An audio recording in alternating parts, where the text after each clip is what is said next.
అలాగే ఇది ఒక్కటే కాకుండా మనకి అన్నవరం కానీ గండికోట కానీ అలాగే మళ్ళీ కూర్చోబెట్టి మనకి ఈ శ్రీశైలం కందులు దుర్గేష్ గారి నాయకత్వంలో ఆయన విదేశాలకు కూడా వెళ్ళారు. ఇక్కడి నుంచి వియత్నాం వెళ్ళి ప్రత్యేకించి బుద్ధులకి మన బుద్ధ భగవానికి సంబంధించిన అవశేషాలని ఆయనకి అందజేయడం జరిగింది.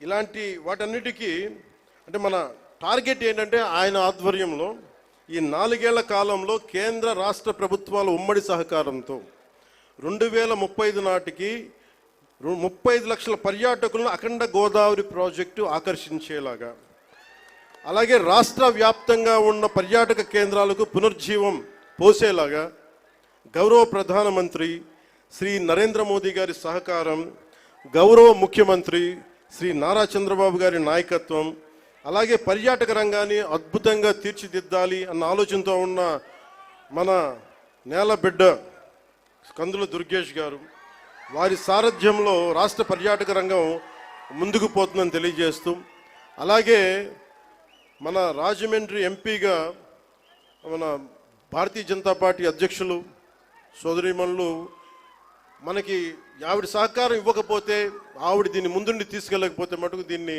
మెటీరియలైజ్ చేయడం కష్టం. ఎందుకంటే ఇన్ని పనుల మధ్యలో మన పనిని చెప్పడానికి చాలా తిరగాల్సి వస్తుంది. ఇవన్నీ చెప్పినందుకు వారికి ప్రత్యేకించి ధన్యవాదాలు తెలుపుకుంటా ఉన్నాను.